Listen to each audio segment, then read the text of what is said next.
Hello दोस्तों, welcome to exam preparation. और मैं आ गई हिंदी की एक नई टॉपिक के साथ। और आज का हमारा टॉपिक है आदिकाल के महत्वपूर्ण कवि। दोस्तों, अभी हम आदिकाल पर ही चल रहे हैं। जब तक ये कंप्लीट नहीं होता तब तक हम इसके आगे नहीं बढ़ेंगे। अभी इसमें कुछ क्वेश्चन भी लेके आएंगे जो वन लाइनर होगा। और आप लोग मेरे चैनल पे बने रहिए, शुरू से अंत तक देखिए। और अगर पसंद आए तो इसे लाइक, सब्सक्राइब और शेयर कीजिए। तो आइए हम देखते हैं आदिकाल के महत्वपूर्ण कवि। तो हम लोग देख रहे हैं विद्यापति के बारे में।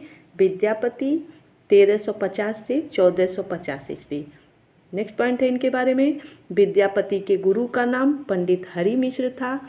वह बिहार प्रांत के दरभंगा जिले के विपसी नामक गांव के निवासी थे। भाषा की दृष्टि से विद्यापति द्वारा रचित ग्रंथ संस्कृत में शैव सर्वस्व सार, गंगा वाक्यावली, दुर्गा भक्त तरंगिणी, भू परिक्रमा, दान वाक्यावली, पुरुष परीक्षा, लिखनावली। औहट में कीर्तिलता, कीर्ति पताका। कीर्तिलता में कीर्ति सिंह और कीर्ति पताका में शिव सिंह की वीरता और उदारता का चित्रण है। मैथिली भाषा में पदावली, गोरक्ष विजय नाटक। गोरक्ष विजय का गद्य भाग संस्कृत में है तथा पद्य भाग मैथिल में है। सभी पॉइंट्स को ध्यान से सुनिएगा। नेक्स्ट पॉइंट है विद्यापति तिरहुत के राजा शिव सिंह और कीर्ति सिंह के राज दरबारी कवि थे। नेक्स्ट पॉइंट, बच्चन सिंह ने विद्यापति को जाति कवि कहा है। महामहोपाध्याय हर प्रसाद शास्त्री ने विद्यापति को पंचदेवोपासक रचनाकार स्वीकार किया है। सूर्यकांत त्रिपाठी निराला ने पदावली के श्रृंगारिक पदों की मादकता को नागिन की लहर कहा है।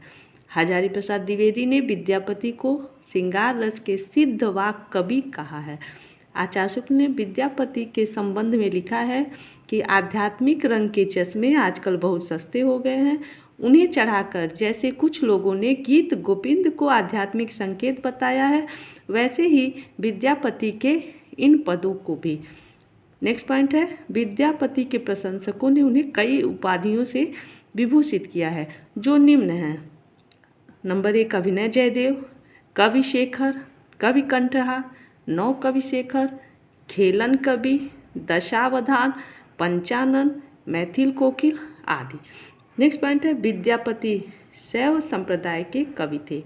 नेक्स्ट पॉइंट, विद्यापति की कीर्तिलता की रचना भृंग भृंगी संवाद के रूप में हुई है।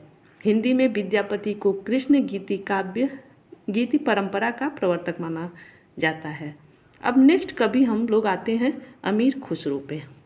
1253 से 1325 ईस्वी। अमीर खुसरो का वास्तविक नाम अबुल हसन था। इनके गुरु निजामुद्दीन औलिया थे। अमीर खुसरो खड़ी बोली के आदि कवि कहे जाते हैं। अमीर खुसरो ने दिल्ली के सिंहासन पर 11 राजाओं का आरोहण देखा था। विद्वानों ने अमीर खुसरो द्वारा रचित ग्रंथों की संख्या 100 बताई है, जिनमें महत्वपूर्ण है खालिक बारी, पहेलियाँ, मुकरियाँ, दो सुखने, गजर। अमीर खुसरो की पहेलियों और मुकरियों में उक्त वैचित्र की प्रधानता है। महत्वपूर्ण पद्यांश है चमन तूतिये हिंदुम अर रास्त पुरुषी, जो मन हिंदुई पुरुष ता नाच नाच गोए। अर्थात मैं हिंदुस्तान का तूती हूँ। अगर तुम वास्तव में मुझसे कुछ पूछना चाहते हो तो हिंदवी में पूछो, जिसमें कि मैं कुछ अद्भुत बातें बता सकूं। इनकी पहेलियां हैं एक थाल मोती से भरा, सबके सिर पे औंधा धरा, चारों ओर वह थाली फिरे, मोती उससे एक न गिरे। इसका क्या होगा? आकाश। एक नार ने अचरज किया, सांप मार पिंजरे में दिया, जो जो सांप ताल को खाए, सूखे ताल सांप मर जाए। इसका होगा दिया बत्ती। एक नार दो को ले बैठी, टेढ़ी होके बिल में बैठी, जिसके बैठे उसे सुहाए, खुसरो उसके बल बल जाए। इसका क्या होगा? पायजामा। अरत 23 का बूझेगा, मुँह देखो तो सूझेगा। इसका होगा दर्पण। इस तरह की पहेलियाँ भी एग्ज़ाम में पूछे जाते हैं, तो इसको थोड़ा ध्यान से देख लीजिएगा आप लोग। अब ब्रजभाषा रूप है, चूक भई कुछ बासो ऐसी, देश छोड़ भई परदेसी। एक नार पिया को भानी, तन वाको सरगा ज्यो पानी।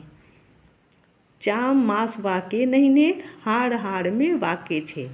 मोई अचंभो आवत तैसे, वामे जीव बसत है कैसे। अब देख लीजिए आप लोग दोहे और गीत जो ब्रजभाषा में हैं, तो जो इम्पोर्टेंट है वही कुछ। तो एक है, जे हाल मिसकी मकुन, तगाफुल दुराए नैना, बनाए बतियाँ, किताबे हिजरा न दारम, ऐजा न लेहूँ काहे लगाए छतिया। और है, मोरा जुबना नवेलरा भयो है गुलाल, कैसे गर्दीनी कसमोरी माल, सुनी सेज डरावन लागे, बिरहा अगिन मोहि डस डस जाए। तो आज के लिए इतना ही। थोड़ा जो ये काव्य है इसे ध्यान से देख लीजिएगा, क्योंकि अक्सर ये सब शिक्षक भर्ती में पूछे जाते हैं। तो मेरे वीडियो को ध्यान से देखिए, शुरू से अंत तक बने रहिए, और अगर पसंद आए तो लाइक, सब्सक्राइब और शेयर कीजिए। कल फिर मैं कुछ प्रैक्टिस के साथ आऊँगी जो वन लाइनर होगा। तो थैंक यू।